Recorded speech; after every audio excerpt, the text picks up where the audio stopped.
जय हिंद दोस्तों, मेरा नाम है नीरज। आप देख रहे हैं बैक बेंचर लॉ।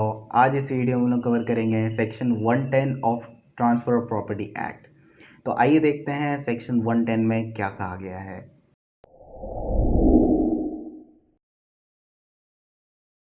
तो इसमें कहा गया है exclusion of day on which term commences. ठीक है, तो इसमें लिखा है where the time limited by a lease of immovable property is express as commencing from a particular day in computing that time, such day shall be excluded. Where no day of commencement is named, the time so limited begins from making of the lease. तो देखिए काफ़ी simple सा section है, इसको आप जरा से ध्यान दीजिएगा आपको समझ में आ जाएगा। तो इसमें कहा गया है कि अगर तो कोई लीज होता है तो उसमें अगर कहा गया है कि ये जो लीज है ये शुरू होगा आज के दिन से। ठीक है, मान लीजिए कोई एक लीज है, उसको अगर उसमें अगर लिखा गया है कि ये जो लीज है वो कमेंस होगा आज के दिन से। ठीक है, तो जो उसका जो टोटल पीरियड है उसको जब हम लोग काउंट करेंगे तो आज का जो दिन है उसको हम लोग नहीं गिनेंगे उसमें। ठीक है, इसमें यही कहा गया है कि जिस दिन से वो कमेंस होगा उस दिन को हम लोग यहाँ पे नहीं गिनेंगे, यानी कि जिस पर्टिकुलर डे में, लेट सपोज कि आज से अगर ये शुरू हो रहा है तो आज का जो दिन है उसको हम लोग काउंट नहीं करेंगे टोटल पीरियड काउंट करने के लिए। ठीक है, फिर इसमें आगे कहा गया है कि जब यहाँ पे कमेंसमेंट का डेट नहीं दिया गया, यानी कि यहाँ पे जब लीज बनाया गया तो वहाँ पे कोई ऐसा डेट नहीं है जो कि कहता है कि लीज आज से शुरू होगा या लीज आज से 3 महीना बाद, आज से 2 दिन बाद शुरू होगा या 3 महीना बाद शुरू होगा। ऐसा कुछ भी वहाँ पे नहीं है। तो यहाँ पे अज्यूम किया जाएगा कि जिस दिन लीज बनाया गया, यानी कि अगर आज के दिन लीज बनाया गया और कोई भी चीज़ नहीं बताया गया कि कल से लीज शुरू होगा या 3 दिन बाद से लीज शुरू होगा या 1 महीने बाद से लीज शुरू होगा, अगर ऐसा कुछ भी नहीं कहा गया है तो इस केस में जिस दिन वो लीज बनाया गया उसी दिन से हम लोग अज्यूम करेंगे कि उसी दिन से ये लीज कमेंस हो गया। ठीक है, यानी कि जिस दिन वो लीज बनाया गया उसी दिन से कमेंस हो गया, अगर वहाँ पे कोई पर्टिकुलरली मेंशन नहीं किया कि किस दिन से वो शुरू होगा।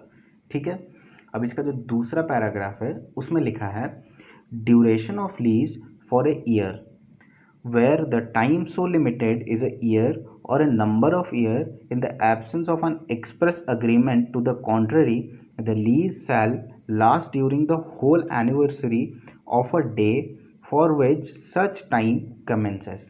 ठीक है, तो इसमें कहा गया है कि अगर तो वो जो लीज है वो अगर ईयर टू ईयर है, यानी कि अगर 1 साल के लिए या किसी और नंबर ऑफ ईयर्स के लिए है, यानी कि 1 या 2 या 3 साल के लिए है, तो इसमें कहा गया है कि जिस दिन से वो शुरू होगा, यानी कि जिस दिन से वो कमेंस होगा वो लीज, उस दिन से उसका एक एनिवर्सरी मतलब क्या, उसके एनिवर्सरी का मतलब होगी कि ईयर कंप्लीट हो गया। ठीक है, तो यहाँ पे उस दिन से उसका एनिवर्सरी को, उसका जो एनिवर्सरी होगा उस दिन तक हम लोग मानेंगे कि ये लीज कंटिन्यू रहा।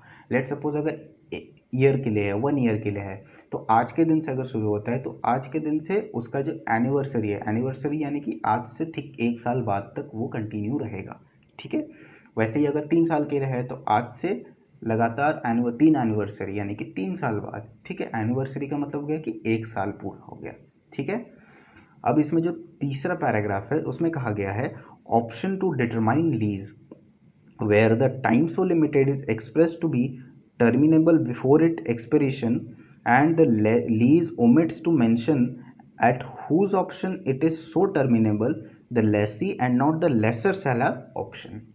ठीक है, तो इसमें कहा गया है कि अगर तो वो जो लीज है वहाँ पे अगर कोई कंडीशन है कि ये जो लीज जब वो ख़त्म होगा, यानी कि जब वो लीज एक्सपायर होगा उससे पहले भी इस लीज को टर्मिनेट किया जा सकता है, अगर तो वहाँ पे ऐसा कोई एक्सप्रेस कंडीशन है उस लीज में कि ये लीज जब वो एक्सपायर होगा, यानी कि जो टाइम पीरियड के लिए वो लीज है उससे पहले भी ये लीज ख़त्म हो सकता है, टर्मिनेबल है।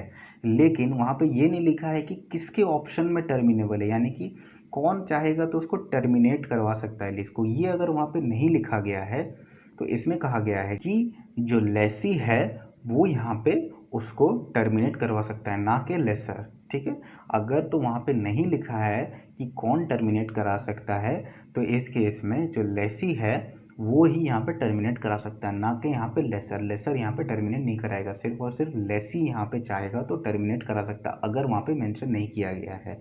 ठीक है, अगर मेंशन किया गया है तो वही व्यक्ति वहाँ पे करवा सकता है। ठीक है। अगर वहाँ पे ऐसा है कि एक्सप्रेस कंडीशन है कि ये लीज एक्सपायर होने से पहले टर्मिनेबल है, और यहाँ पे अगर मान लीजिए कि उसमें एक्सप्रेस कंडीशन है कि वो only can be terminable by the lessor, तो इस केस में लेसर होगा। लेकिन अगर ऐसा कंडीशन है कि वो एक्सपायर होने से पहले टर्मिनेबल है, और यहाँ पे अगर वहाँ पे मेंशन नहीं किया गया है कि कौन वो व्यक्ति है जो कि टर्मिनेट कर सकता है, तो इस केस में सिर्फ और सिर्फ लेसी ही टर्मिनेट कर सकता है, ना कि लेसर।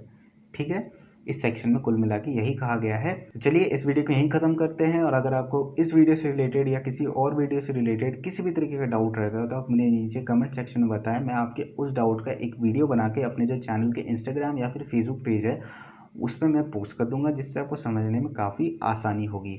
और अगर आप मेरे चैनल के इंस्टाग्राम या फिर फेसबुक पेज तक पहुंचना चाहते हैं तो मैं नीचे डिस्क्रिप्शन में उसका लिंक शेयर कर दूंगा, जिससे आप पहुंचने में काफ़ी आसानी होगी। और अगर आप मेरे इस वीडियो को यूट्यूब पे देख रहे हैं तो चैनल को सब्सक्राइब करना मत भूलिएगा, और जो बेल आइकन है उसको भी प्रेस कर दीजिएगा, ताकि मेरे आने वाले वीडियो की नोटिफिकेशन आपको जल्द से जल्द मिल सके।